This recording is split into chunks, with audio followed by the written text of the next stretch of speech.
Welcome to the Drum Shuffle, a podcast offering insights, perspectives, and conversations for drummers. I'm your host, Jamie Eads.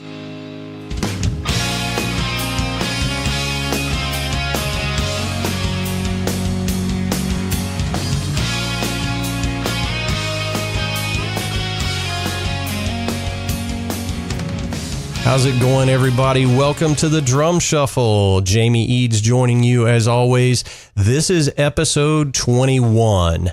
We have a great show for you today. I'm going to be bringing you a fantastic conversation that I had with legendary jazz drummer Jeff Williams. Jeff leads his own band, and we talk a lot about that. He has worked with just a who's who in the jazz world, and we have a great conversation coming for you, so please stay tuned. Los Cabos drumsticks may be the best kept secret from drummers today.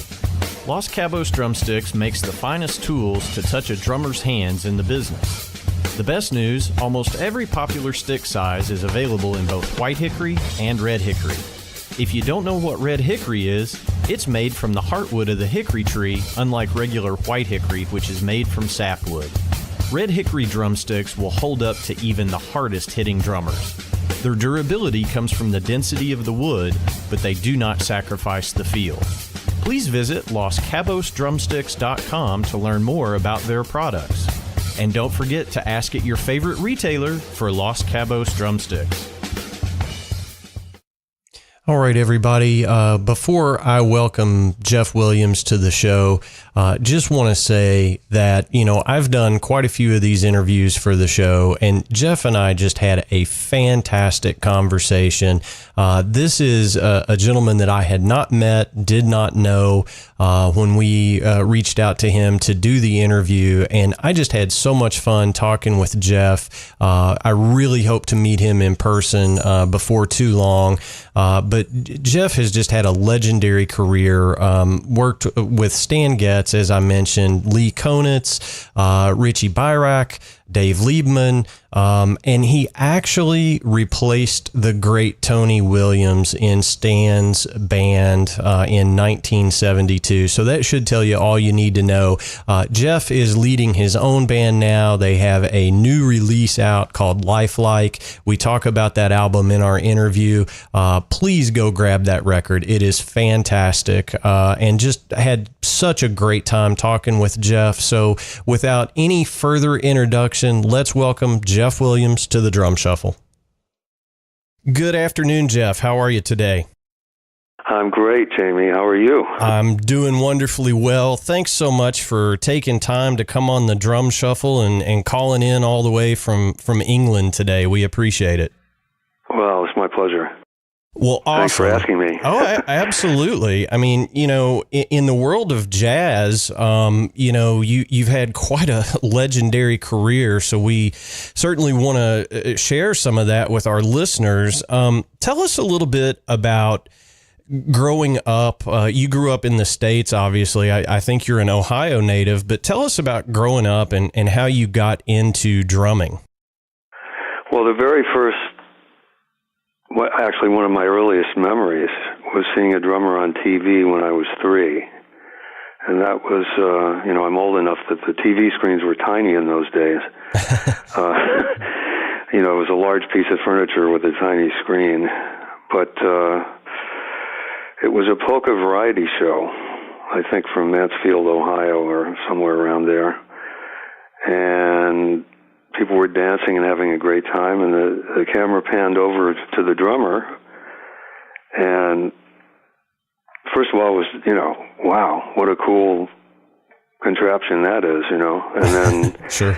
I really felt that he was responsible for everyone's joyful enjoyment of the proceedings, and he was the one making them dance. And so I thought, wow, that's a great thing. And that just kind of stayed with me. Naturally, it took a while to convince my parents to let me have some drums. I remember 2 Christmases they bought me toy drums, and within minutes I had destroyed them, you know. Of course. With the cardboard heads and all that. Yeah, I mean, that's the story of so many drummers. You know, you get the toy drum and it's gone by the end of the week. It was gone before lunch, but yeah.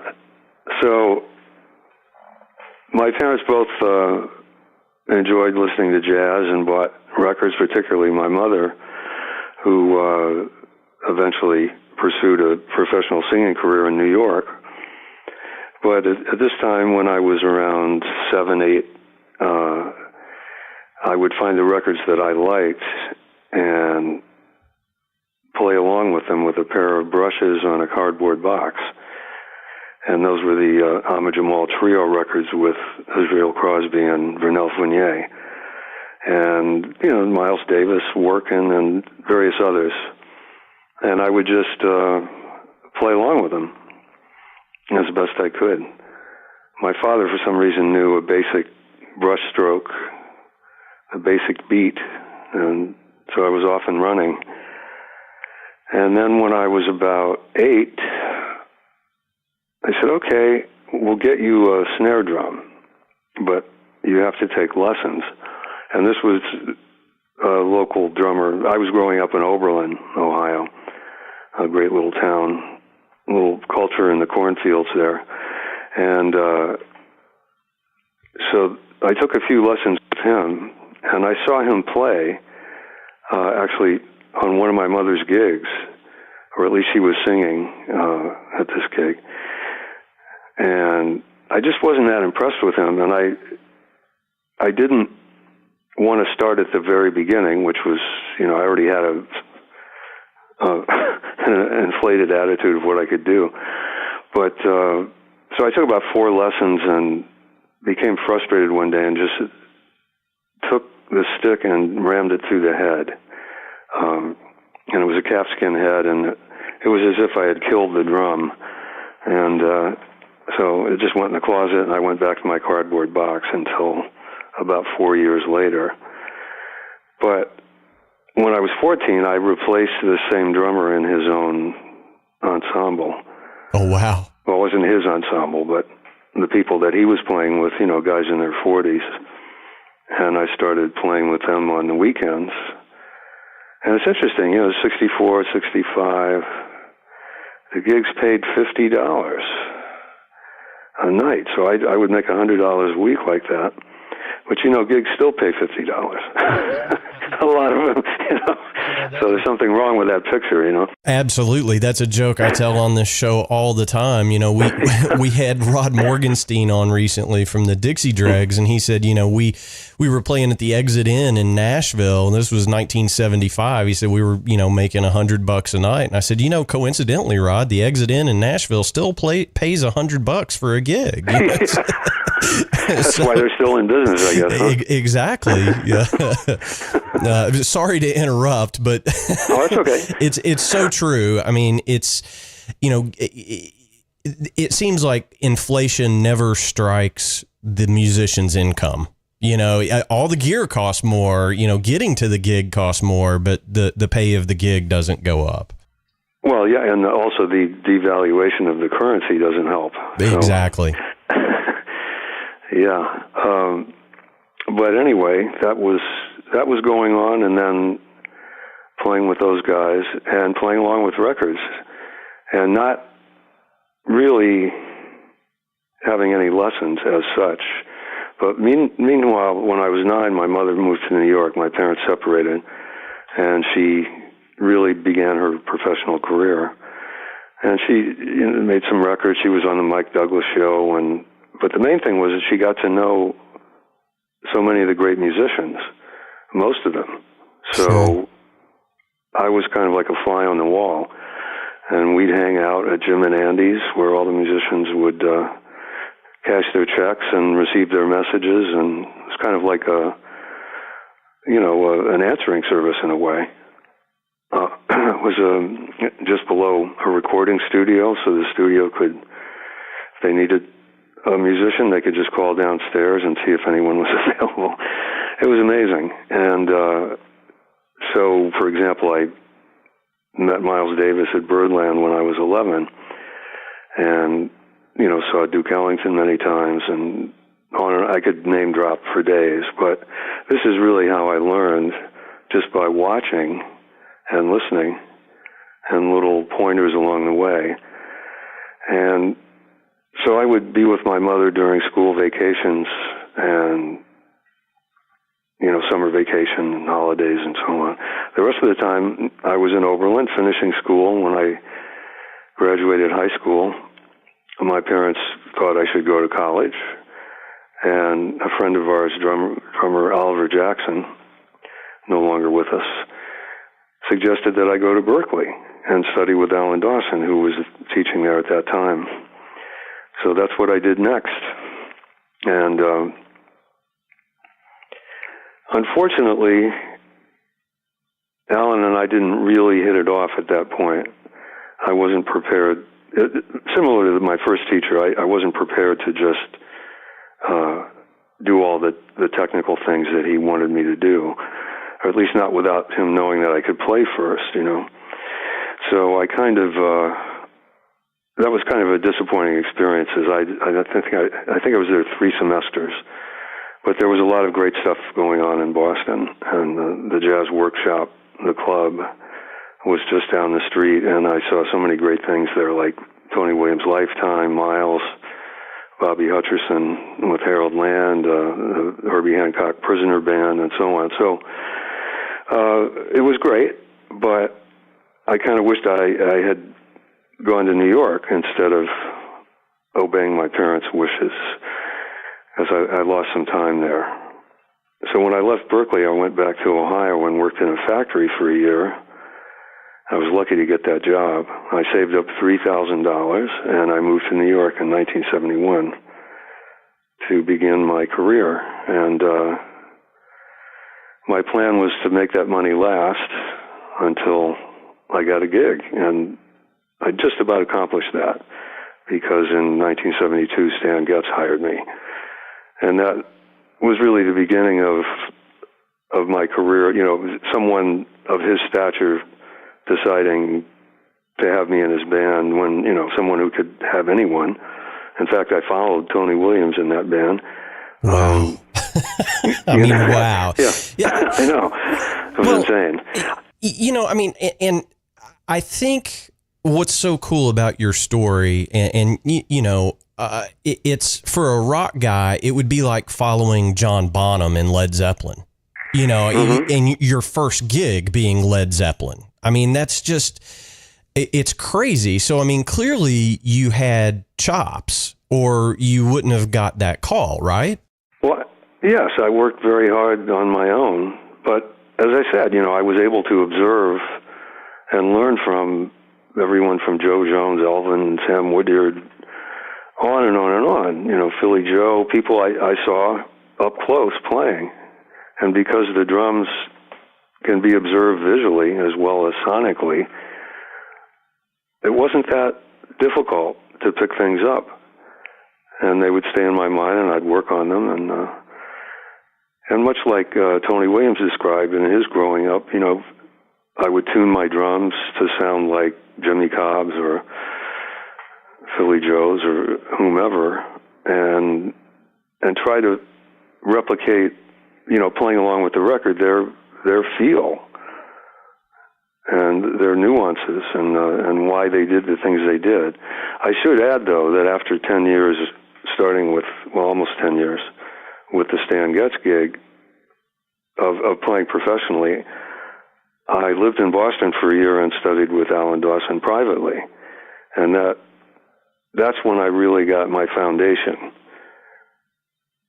to where, right, for example, the ability to, touch and the ability to play intensely but at a low volume and things like that. And really learning the rudiments and,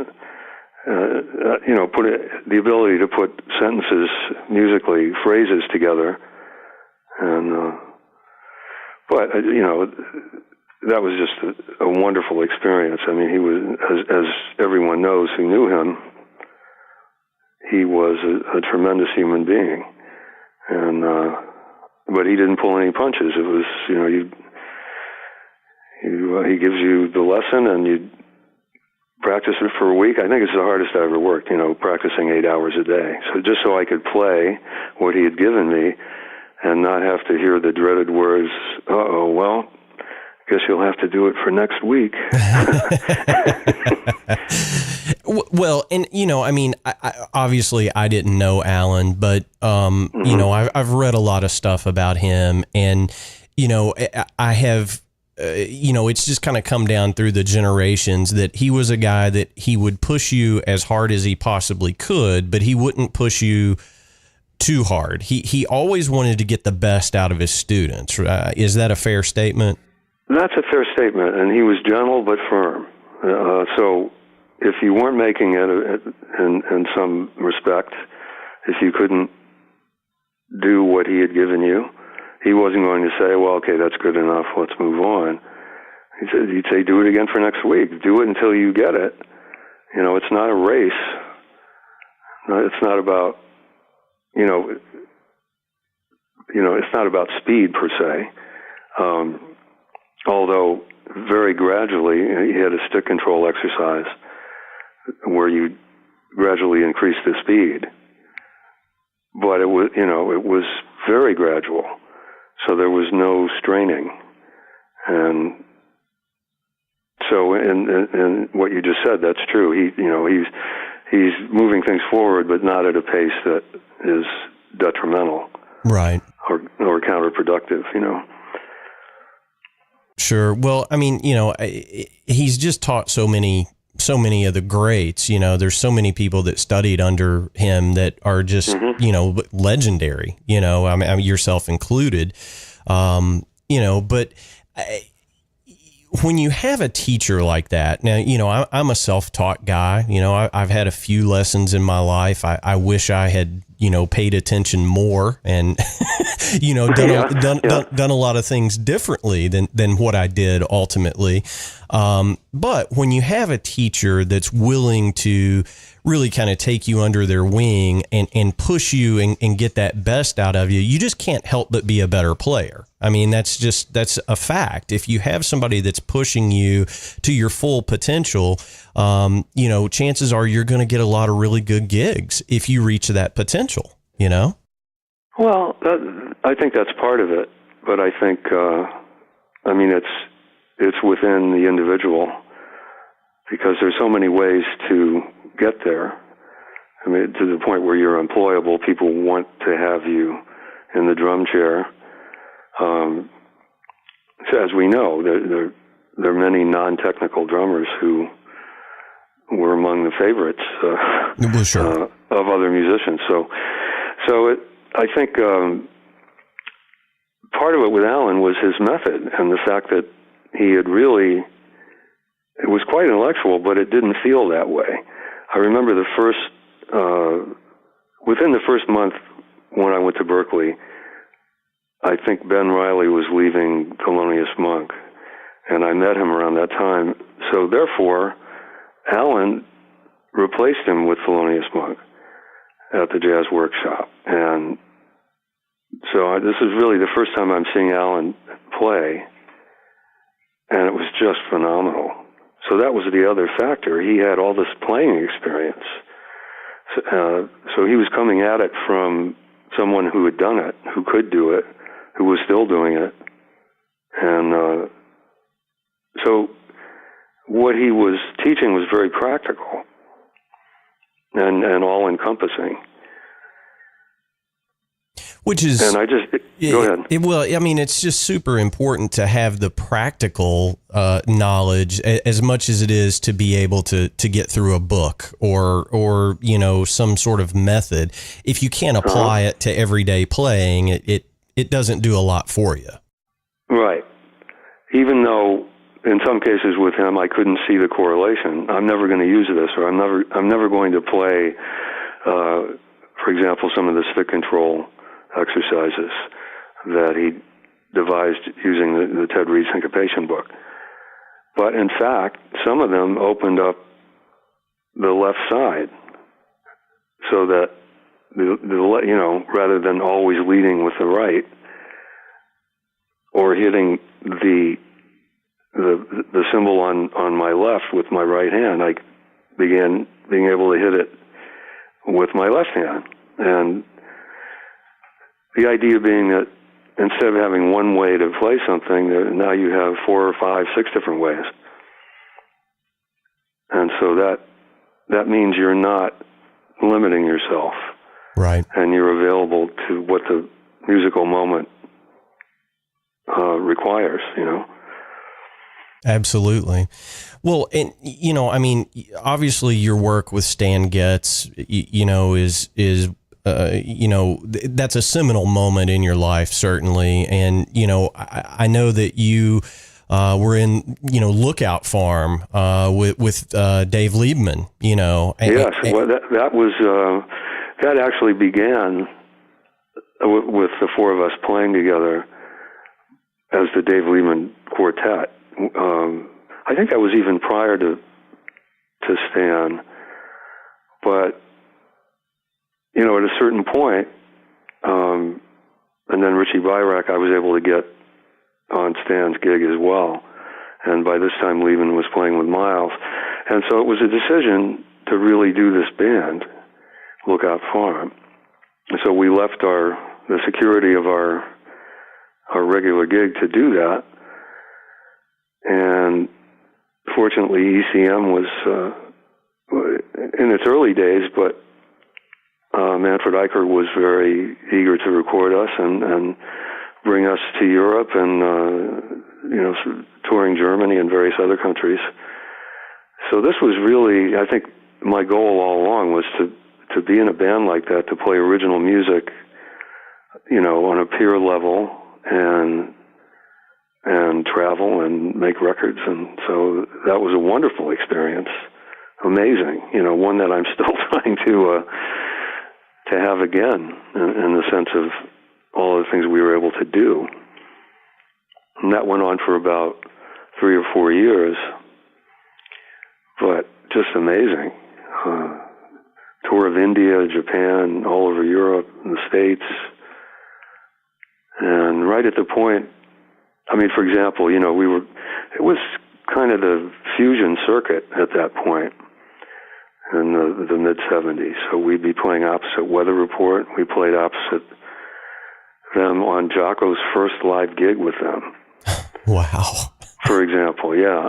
And we used their equipment, and this is right when Black Market came out. So he'd already recorded with them, and they gave us copies of Black Market, and it was amazing, and Larry Coryell and the 11th House, was it? All those kind of bands. John McLaughlin's second band after Mahavishnu. So we were on that circuit in the States, usually opening up for those bigger names. So that was great. And then after that, what I was going to say is we were right at the point of reaching, I think, the next plateau, because the group had won the Downbeat Critics Poll category of talent deserving of wider recognition. I believe that was 76, and that's when the band broke up. It was one of those things where I think Dave was being told, you don't need these guys. You could really cross over now or something. Plus, we had a lot of each other, traveling around in a van for years and things like that. So that's unfortunate, because I think we could still be playing today, the way so many bands reunite and do a tour, Sure. But after that, I really became a freelance jazz drummer in New York, and because I was around, and I was kind of on the list by now, so I would get called to play with anyone from George Coleman to Al Gray, all sorts of people, and a lot of different bands formed from the mid-'70s till about 1980. Then I left New York, went to Maine for a year, and then spent that year in Boston, and then I came back. And that was sort of Act 2 or Act 3, I don't know. And that had me really starting at the beginning, because the scene had kind of changed in those 2 years that I was not there. So that was not easy. Sure. But by, I guess 1985, things started to open up. And, Lee Konitz was someone I played with since 72. So I did a lot of work with him up until 2005, really. And I was in two of Joe Lovano's early bands, quartet with Anthony Cox and Tom Harrell, and then his band Universal Language. So that was, 91 to 94, I guess, doing that. And in the meantime, I started more seriously leading my own band and writing for it, which is more of what I'm doing now. Sure. Well, and that kind of brings me, to my next question. I've been listening to your record that came out, in April, Lifelike, which is, it's a live record. It was recorded in London. Really, really great record. We've really been enjoying it around the house, and yesterday morning during breakfast time, we were we were jamming on it pretty loud. Oh, that's you should listen to it loud. Yes. Yeah, exactly. But it's just so good. But in part of my research for our interview, I read that you had composed most of that stuff on piano. So, yes. So obviously drums aren't your only instrument. Kind of walk us through at what point in your career you decided to start, composing for your own band. Well, the piano goes back to just there being one in the house growing up. So I would play the drums or my cardboard box or whatever I had at that point. And particularly listening to Ahmad Jamal, I just felt like I wish I could play the piano like that.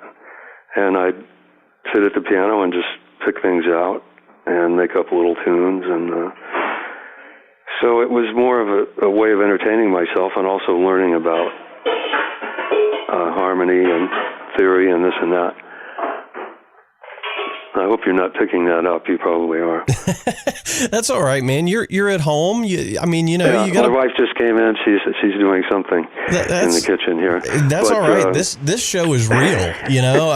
You'll probably hear my dogs and cats in the background here in a minute. So it's all good. We just that's cool. Yeah, keep it real. Yeah, for sure. Yeah. Okay. Well, anyway, it just grew from there. I just became more going to Berkeley. I learned a bit more about theory and harmony and so on, and so it's always been an outlet. I think the turning point in the 70s, I had a few tunes that I don't even want to say written, learned how to play, because what I would do is sort of put them together and then improvise on them. And in doing so, I would learn about the scales involved and what notes worked with what chord and that sort of thing. But in fact, Dream Visitor from the new record dates back to probably the late 70s. Oh, wow. Okay. Although this is a refined version of, sure, from its origin, but it's like Wayne Shorter says, a tune is never finished, and I kind of agree with that, because it continues to reveal possibilities. But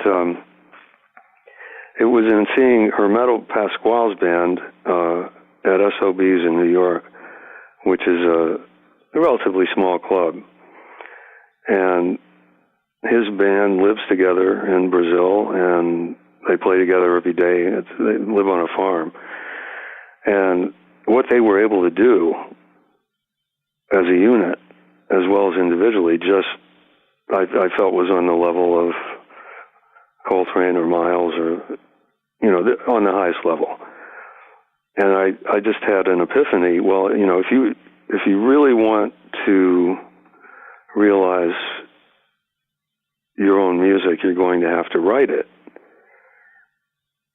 You can't wait to somehow be hired by someone who puts you in that position where it's just perfect, Taking the example of Tony Williams or Elvin Jones and with Miles and Coltrane, respectively, that's when they really blossomed.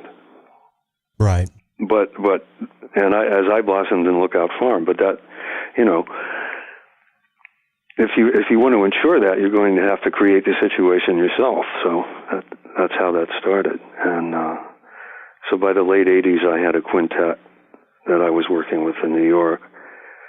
And that lasted until about 95. And somewhat, it's frustrating because you might not get anywhere in terms of having things take off so that you have constant work. And if you don't have constant work, you're not going to be able to maintain a group. As I find right now, as I get gigs from my current group, especially the more people you have in the band, the less likely it is that all of them will be available on a given date. So sure.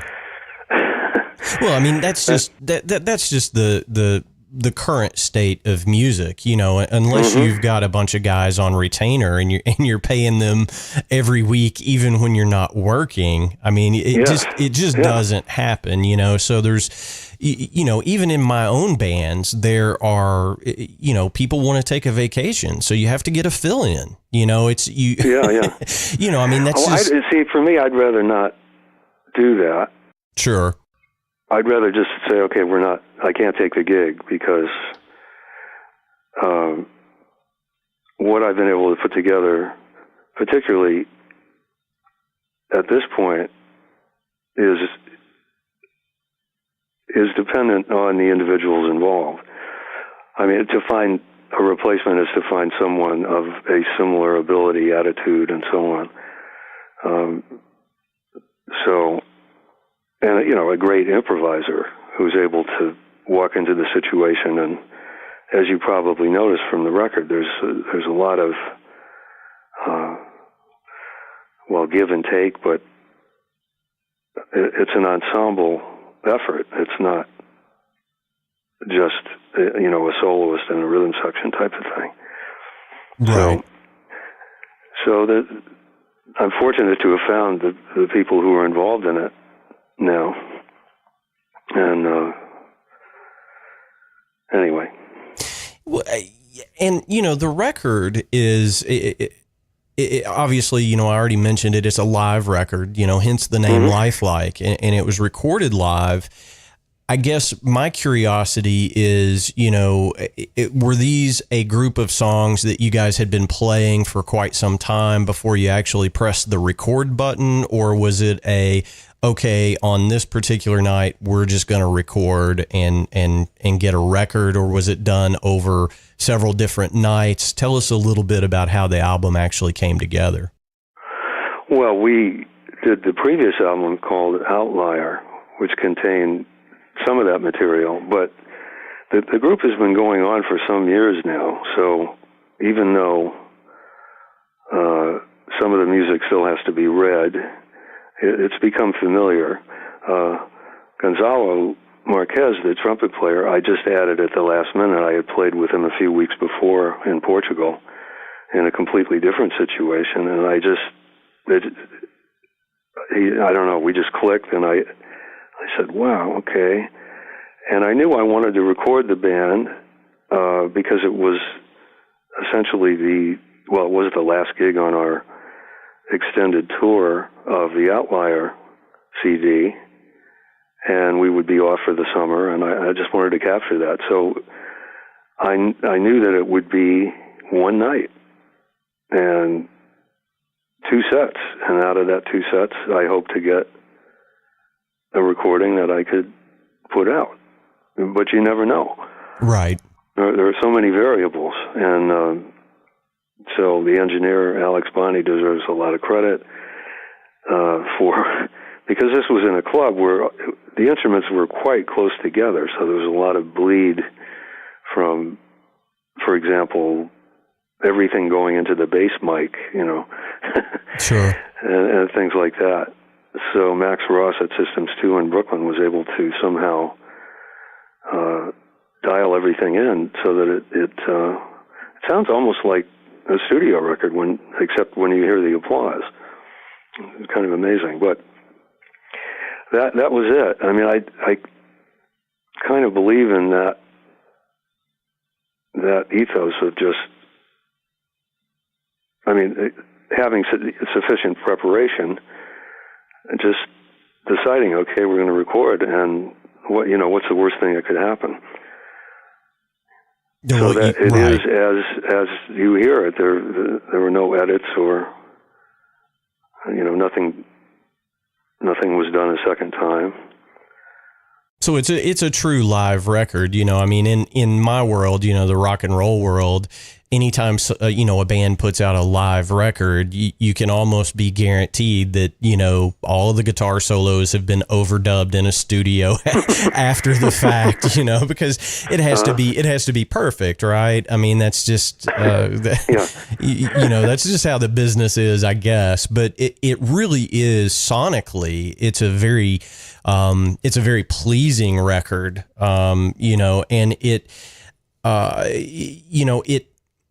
I think it conveys the fact that it is a live performance, but it does have, that great sound. It's not just, it's not that somebody put their iPhone on a stand at the end of the stage, and sometimes, sometimes when you hear a live jazz record, that's kind of how it comes across, quite honestly. It doesn't have the sonic appeal that your record does. It's a really good recording.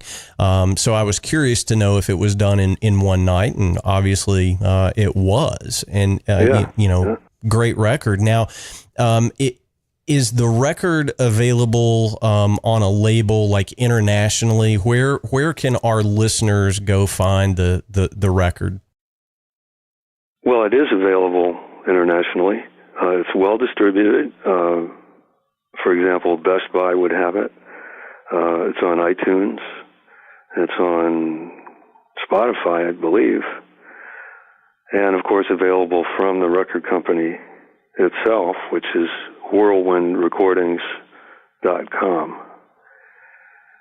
So wherever you can find your fine music, you can pick anymore. up. It's difficult. There are no stores anymore, but other than that.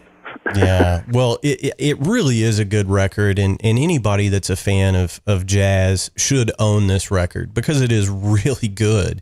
Thank you. You're quite welcome. I mean, I've never been able to play jazz the way I want to, so therefore I just kind of avoid it. I love listening to it, and especially a good record. And I'm sincere when I say this is a really good record. So, I encourage all of our listeners to go check it out for sure.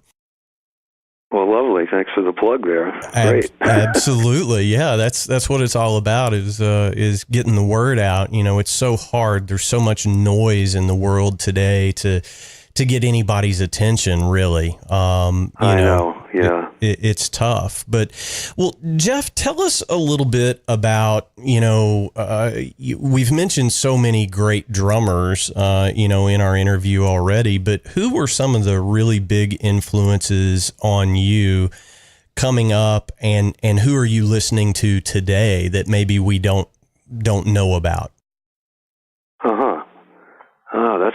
That's a good one. I have to think about that. But early on, as I said, with the Ahmad Jamal records, Vernel Fournier and his brush work, since I owned a pair of brushes and could get a sound on the cardboard box, it was just perfect.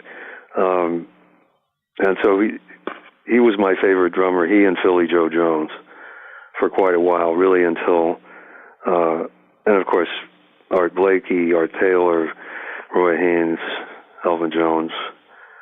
But then I think when Tony Williams came along, at least when I became aware of him, I think most predominantly on the Four and More record, Miles Davis record. That was really the next step, and I think a lot of us were blown away by that, and still are. Sure. So that influenced me quite heavily, and Jack DeJohnette also, when I heard him with Charles Lloyd, was someone that I felt a kinship with as far as his approach. It was something hard to describe, but it's maybe because he played the piano first, I don't know. But there was something about his approach to the drums that really appealed to me. A kind of looseness and, almost non-rudimental. Whereas I was really, and still am, in love with Philly Joe's use of rudiments and the Wilcoxon stuff and all that. I still think he's maybe the finest architect of trading or of drum solos. So from there, and of course a lot of other drummers that I got to know personally, like Frank Gant, Oliver Jackson, I'm trying to think of Sam Woodyard, and Papa Joe, and, Elvin. They all had something, but I think the thing that was impressed upon me by the older musicians was you have to find your own sound. I mean, it's fine to copy in order to learn what other people have done, but eventually you're going to have to find your own way. One of the drummers I like today is Ronald Bruner. Are you familiar with him? I am, and certifiably awesome. Yeah. But the thing that really impresses me about him, okay, he's a big show-off. He has ridiculous chops, and does a lot of drum clinics, and just he's amazing. But seeing him play and meeting him a number of years ago, he was playing with Kenny Garrett in New York, and I met him, and the thing is, he really can play jazz. He can play straight ahead. He can play everything. So that's not true of everyone. Or he plays jazz like a jazz drummer, not like some of the more modern drummers who maybe played something else first. Right. If you know what I mean. Oh, sure. He's got the authentic thing. But if we start talking about drummers today, I don't know. That's a long list because you've got amazing players right now.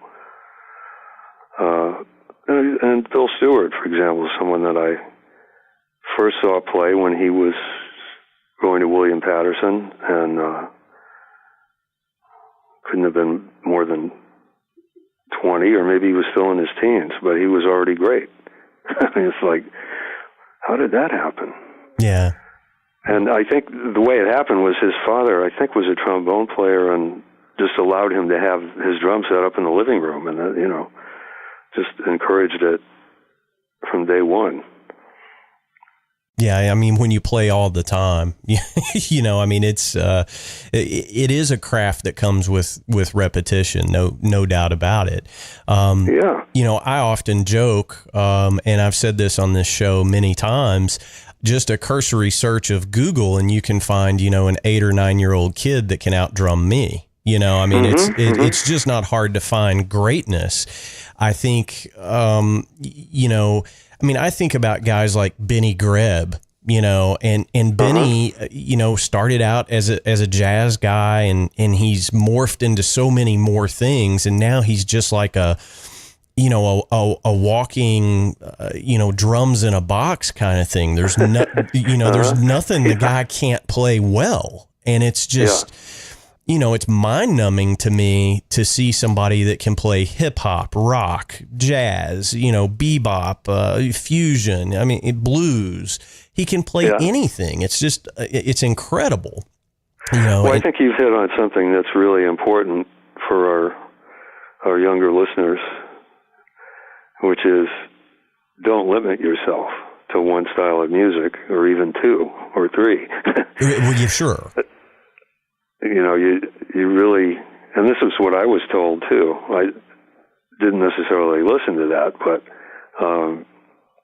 that you should listen to all music, and you should investigate as much music as you can, because you don't know what you'll be asked to do. And increasingly, you might be asked to do everything in one set, all of the styles that you just mentioned. And at the same time, also be required to do it your way so you don't sound like somebody else. Well, yeah, that's a really good point. And, I guess I'm curious to ask, from someone like you, what advice would you give, I guess, to, up and coming drummers or even drummers that have been playing 20 years, somebody like me that's not very good at playing jazz, I listen to it, I just can't replicate it. If you saw me play a jazz set, you would say that's a rock guy that's trying to be a jazzer. That's just how it is. But what can somebody do to expand their vocabulary they're playing? That's a good question. I think you are going to be who you are. You were obviously, probably, right, formed by playing rock. Sure. And that formed your technique. So it's, the amount of time you spent doing that, probably you would have to spend close to an equal amount of time playing jazz. And when we say jazz, that's such a broad term now. Such a big term, yeah. But let's say you wanted to play bebop, in the style of bebop, then you would have to study that, probably, as I did, play along with recordings and try and see, for example, if one of the things that I used to do was try to approximate the feel of the drummer on the record, whoever it was. And if it felt unnatural to me, or something that I guess unnatural is the best word, because everyone's different, but certain people are similar to yourself, and you recognize them, and you say, oh, yeah, okay, that helps me zero in on what it is, how I feel the music, and what I like, and how to make more of that, how to realize that. And jazz being a very expressive music for each instrument, it's important that you are able to find out, I guess, who you are, what you like, what you want to express, and then how to go about it. And some of it's trial and error, obviously. But there's no substitute for listening to as much music as you can. And the beauty of, for example, YouTube is that the next selection comes up after the one you had just watched, and that may introduce you to something that you were unaware of, and so on. Yeah, that's what the youngsters call the rabbit hole. Well, back in my day, I bought an LP, and I didn't even turn the record over to side 2 until I heard the first side maybe 10 times. Right. Yeah. So that's a different level of scrutiny, It really is. And, my 13-year-old daughter, she used that term, she said, oh, I could get in a YouTube rabbit hole. And, but before you know it, the whole day's gone, and you've listened, right. Finally you're watching cat videos. How did I get here?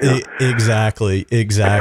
Well, so, you bring up a really good point and about listening to music. And, for the longest time, I was just so self-absorbed in listening to the sessions that I was doing, and learning the music that I was going to have to do on my next recording session, or whatever it was, or learning a song, a cover song that I was going to do in a band. But I wasn't. I was listening only as a drummer, as a task. And, a few years ago, my wife bought me a turntable. I think it was a Father's Day gift, actually. And, I hadn't had a turntable in years. So I started, going to these thrift shops and record stores. There are still a few left. And I started buying vinyl and just putting it on and listening just to listen. And I think it really re-energized me as a musician, but more importantly, it re-energized me as a music fan. You have to be a fan of music first, right? So that's what brought us here, I think. Yeah, originally, right? Yeah, absolutely. So I mean, does the Jeff Williams household, do you have music going quite a bit? Every day. Yeah. Well, typically, although my wife is not a jazz aficionado, she certainly likes music, and fortunately, she allows me to put on whatever strikes my fancy. Particularly at dinner time, we'll have dinner, and I might put the iTunes on shuffle play, and so that, that way you don't know what's going to come up, right? And then we sometimes play a game. I'm trying to get her to recognize different players by hearing their sound. Mainly saxophone and trumpet. And say, who's that? And she hates it, but she does it anyway. I mean, she hates that part of it. She likes the music, but yeah. Well, I've said 1 billion times there should be an Olympic sport for wives of drummers. Because I think that is the pinnacle of human accomplishment, is that you can be married to a drummer. That's got to be one of the hardest gigs in the music business. There's no doubt about it. Now, I know. I'm blessed because, well, she does have a lot of respect for what I do. Just maybe on an athletic level, I don't know, or a skill level. Sure. She, and so she puts up with it. I mean, I don't practice for hours on end at home. I have, some of those silent heads and the Zildjian cymbals that are quiet. I forget what they're called. And both of those things are great because it feels pretty much the same, but obviously the noise level is really reduced. So yeah, and but at this point, I'm not doing a lot of practicing anyway. I'm just mostly playing. I'm at a point now where I just maybe after all these years, I just feel that I can sit down and play. And it's not as if maybe I haven't played for 3 or 4 days. That's not going to be a problem. Sure. Well, and that's a wonderful feeling when you get to that point where you don't feel like you have to practice every day. And, my personal practice routine is every time I sit down behind the kit, I want to try at least one thing that's new to me. And if you can keep progressing as a player that way, I think that's a good way to approach practice.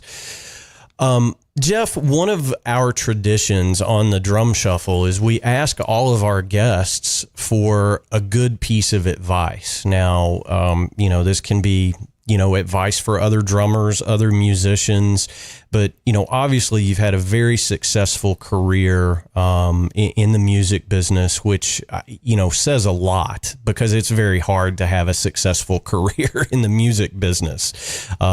It's just it does depend, though, on what you mean by success. Well, true.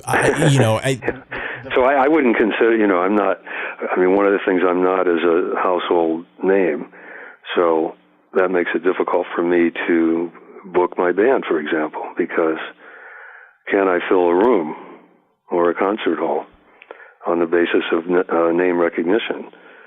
So that to me would be part of success, but I feel successful because I've been able to play for over 50 years, and I'm still playing and I'm still learning, and that's,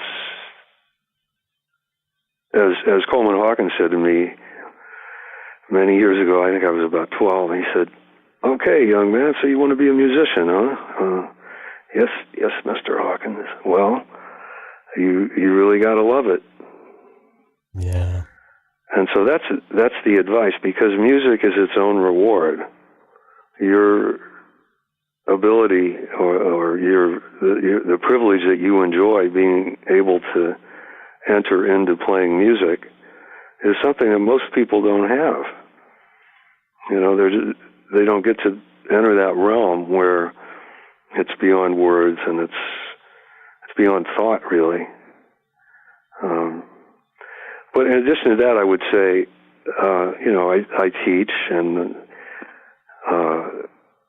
have students in 2 conservatories here in the UK and privately and so on. And then really the number one difficulty I think people have is turning their mind off while they're playing. In other words, not allowing their thoughts to distract them from playing. So, one time I was playing with Lee Konitz at Birdland, and Max Roach came in. And I've had a lot of these kinds of experiences, but it was just a trio, Lee and Ron McClure on bass and myself on drums. And Lee decided, there's Max, I'm going to feature Jeff on every tune, ballads, everything else, And so at a certain point, I don't know how much you could actually play that Max didn't invent in the jazz. So finally it becomes a tribute to Max, and he's just sort of sitting there going, no expression. And so I'm pretty glad when the set's over and I just disappear. And Lee comes over and finds me and says, "Did you talk to Max yet? Did you talk to..." I said, "No, man, what am I..." I had met Max a couple of times. I'd followed him at North Sea and got to play the drums that he had just played. That was amazing. Sure. But anyway, this particular night, and Lee's like, "Come over and talk to Max." So I go over, and we're all kind of standing around Max, and there's a moment of silence that seems to drag on while I guess we're waiting for Max to say something, and he says, "Yeah, Lee Konitz, one of the Cats." Well, what we didn't know, he said nothing to me about anything, but what we didn't know was that he was in the throes of dementia at this point.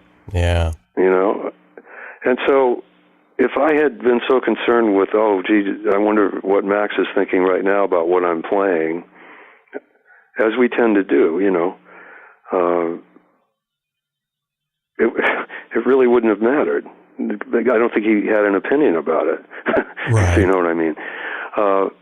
So this is so important that we don't. I guess really the number one thing is that we don't judge what we're doing while we're doing it. Either way, saying, that was great, what I just played, or that wasn't so great, or all the other thoughts that the mind can generate. Just focus on the music, because it's a great privilege to be there in the midst of it.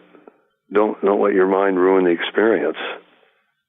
Yeah. I don't know if that makes sense. But it makes perfect sense, and it's a great piece of advice because, I don't make a full living as a musician, and one of the biggest rewards that I ever get is when I'm playing and I get completely lost in that moment. That's what I'm talking about. Right. Exactly. Where there is no outside thought. It's just, man, we're hitting on all cylinders right now, and this just feels so good.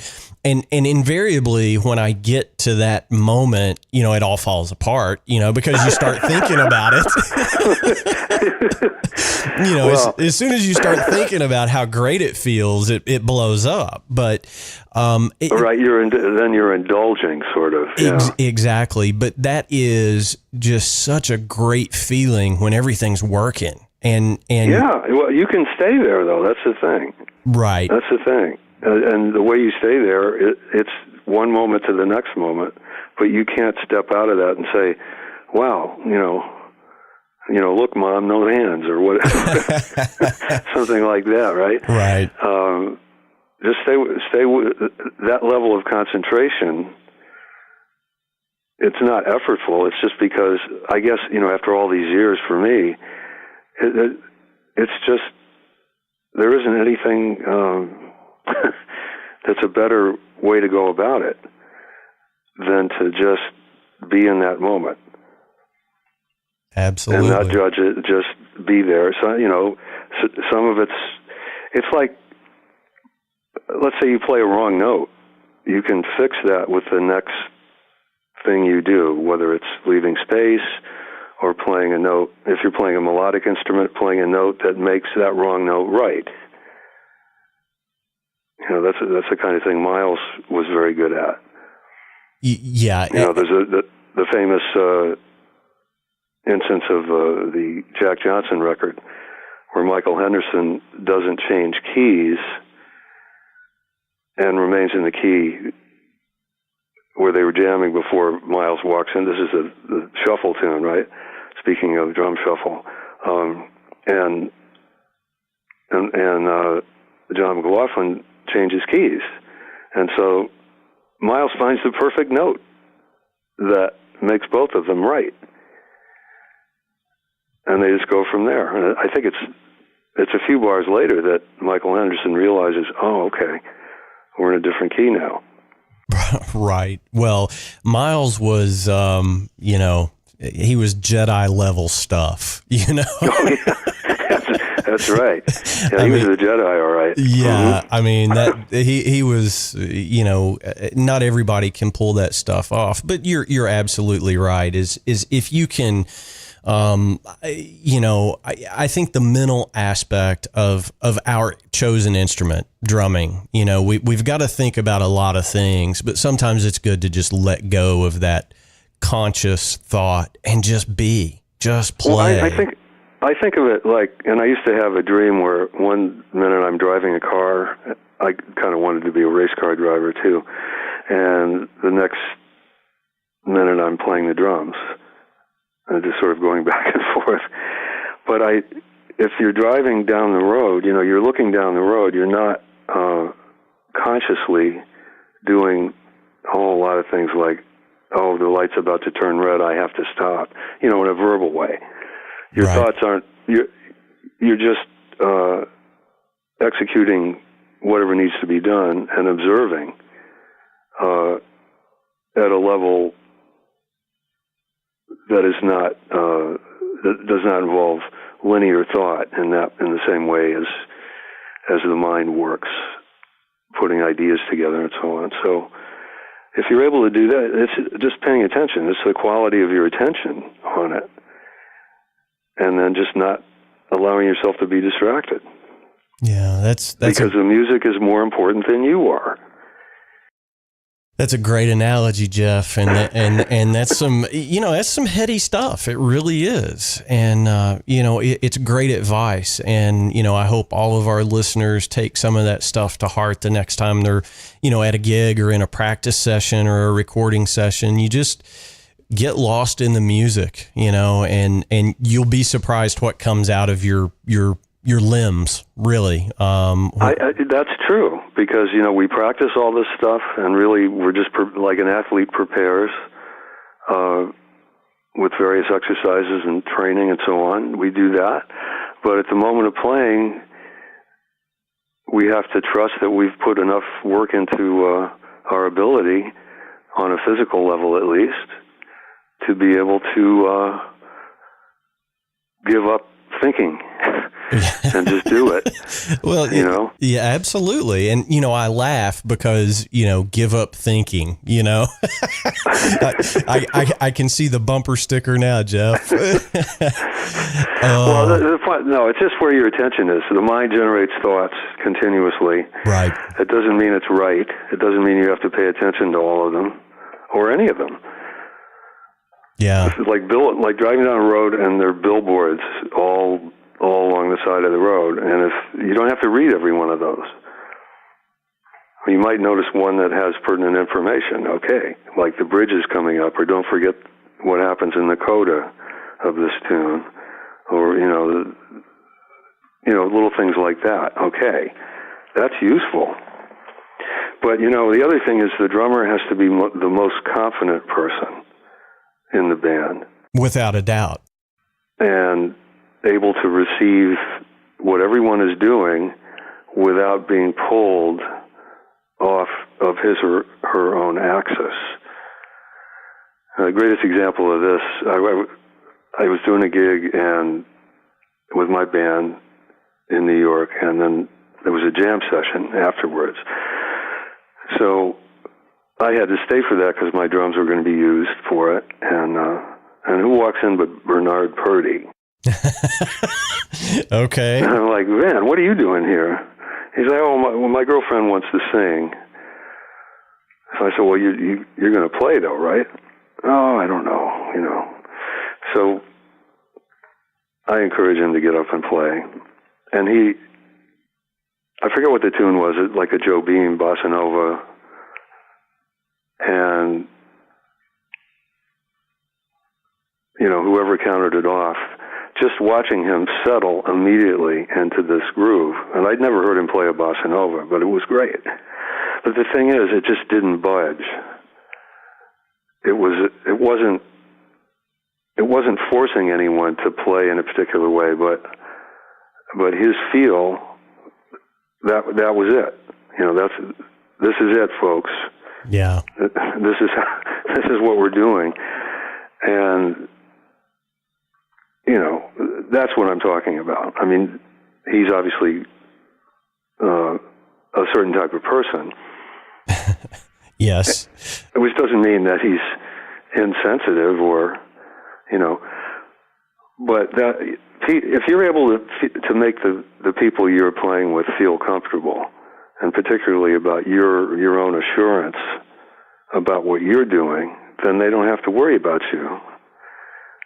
And the music's going to take off from there. Yeah, well, Bernard is certainly a force of nature, and I thought for sure you were going to tell me it was a bossa nova tune. We did it as a halftime shuffle bossa nova. I thought for sure. Yeah, you put the pretty shuffle on it, right? Right. It was a halftime shuffle. Actually, I wish he'd done that. That would be pretty cool. But no, he played an authentic bossa nova, and he was just supporting what his girlfriend was doing, but in the Purdie way.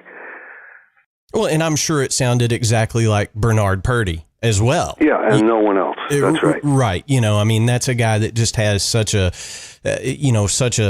voice as a player, and we could talk for hours and hours about gear and all that stuff. At the end of the day, you're going to sound like you no matter where you're playing, what you're playing, or who you're playing with.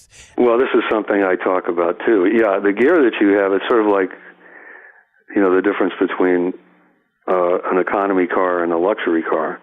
They're both going to get you to your destination. So it is kind of indulgent to think I have to have XYZ equipment in order to get my sound or whatever it is. Actually, your sound is your sound. That's right.